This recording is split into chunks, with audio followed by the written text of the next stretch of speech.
More than 5,000 years ago, along the banks of a single life-giving river, one of the greatest civilizations in human history was born.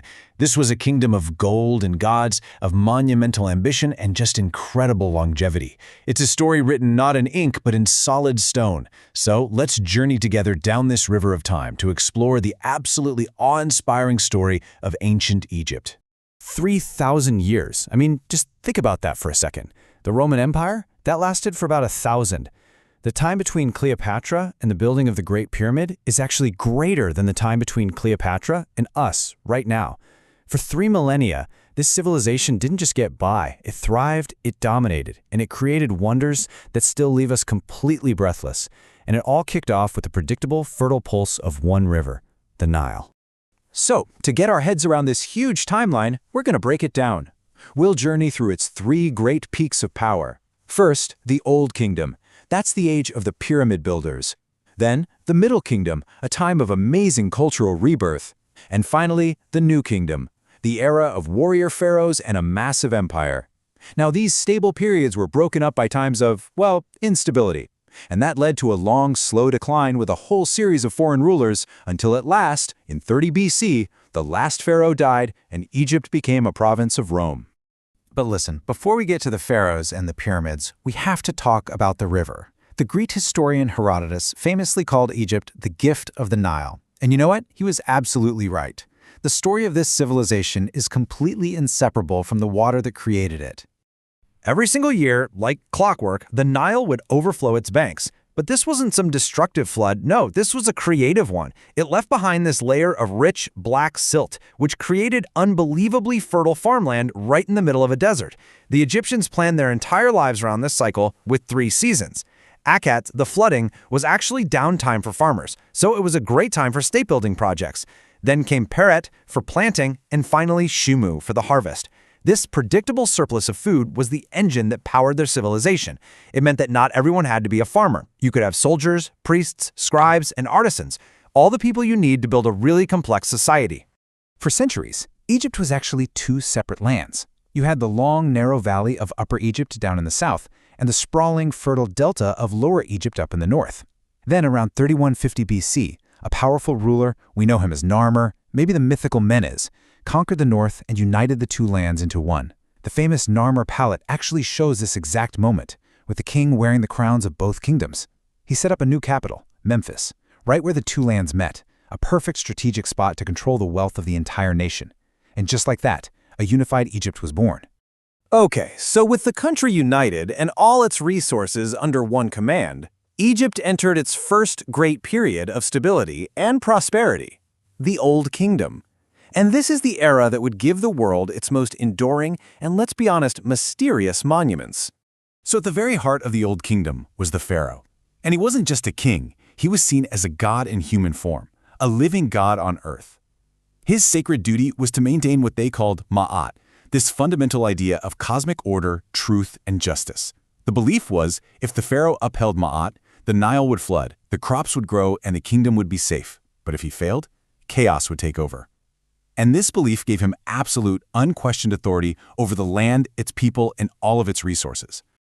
So what do you do with that kind of absolute power and the wealth of an entire nation? Well, you build for eternity. The pyramids, you see, they weren't just tombs. They were resurrection machines, literal stairways to the heavens, designed to guarantee the pharaoh's rebirth and, by extension, the continued stability of Egypt itself. The incredible structures at Giza, built for Khufu, Khafre, and Menkaure, were the ultimate statement of royal power and faith. So how on earth did they pull off these incredible feats? Well, the secret was organization, on an absolutely epic scale. They quarried millions of massive stone blocks, moved them for miles, and then put them together with a precision that still baffles our engineers today. And get this. This wasn't done by slaves, which is a common myth. It was done by a rotating workforce of skilled craftsmen and farmers who worked on these projects during the annual flood season when their fields were underwater. It was a true national project, uniting the country in a shared purpose. But, nothing lasts forever. The Old Kingdom eventually collapsed because of internal fighting and some environmental stress. This led to a century of chaos known as the First Intermediate Period. But Egypt would rise again, stronger than ever, entering a new age of Renaissance and, pretty soon after, empire. The Middle Kingdom was Egypt's great comeback story. It was a time of reunification, of renewed confidence. The pharaohs of the 12th dynasty brought back central authority and sponsored a true renaissance in art, literature, and architecture. Some of the most amazing sculptures and classic literary tales come from this period. They also focused less on building gigantic pyramids and more on practical projects, like fortifying the borders, expanding trade down into Nubia, and just developing the country's infrastructure. It really was a golden age of stability and cultural achievement. After another period of disruption, this time from foreign invaders called the Hyksos, Egypt rose to its greatest height of power in what we call the New Kingdom. And you can really see a fundamental shift in the Egyptian mindset here. The Old Kingdom, it looked inward. It was all about the divine king and his eternal home. The New Kingdom, it looked outward. The pharaoh was now a warrior general, leading professional armies to conquer a vast empire. And instead of advertising their tombs with giant pyramids, they did the opposite. They hid them away in a secret desert valley, the Valley of the Kings, hoping to keep them safe from robbers. If you had to pick one pharaoh who just screams New Kingdom power and grandeur, it's got to be Ramesses II, or Ramesses the Great. He reigned for an unbelievable 66 years and left his mark absolutely everywhere. From the colossal temples at Abu Simbel to the grand halls of Karnak, Ramesses was a builder on a scale that's just hard to imagine. A master of propaganda who made sure his name would live forever. But he was more than just a builder, oh no, he was a formidable military commander. His greatest challenge came from the other superpower of the age, the Hittite Empire. At the Battle of Kadesh, the two empires clashed in one of the largest chariot battles ever fought. Now, while Ramesses plastered his temple walls with images of a stunning victory, the reality was more of a brutal draw. But what happened next is maybe the most important part. The two empires signed the world's first known peace treaty, a truly remarkable act of diplomacy that brought stability to the whole region for decades. This peak of power, however, couldn't last. The very wealth that Ramesses had built up would eventually attract predators, and at the same time, deep cracks were beginning to form inside the empire itself. But the thing is, the threat started coming from all sides, all at once. From the west, you had Libyan tribes pushing into the delta. From the sea came this mysterious group of raiders we only know as the Sea Peoples, who were causing chaos all over the Mediterranean. And internally, the empire was rotting from the inside out. Corruption was everywhere, inflation was crippling the economy, and the once secret tombs in the Valley of the Kings were being systematically looted. And maybe most damaging of all, the priests of the god Ammon at Thebes had become so rich and powerful that they basically controlled the entire southern half of the country, challenging the pharaoh's own authority.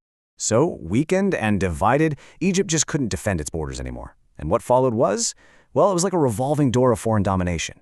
First, Libyan chieftains set up their own dynasty. Then came the Cushites from Nubia to the south. They were driven out by the brutal Assyrian war machine, who were then replaced by the mighty Persian Empire.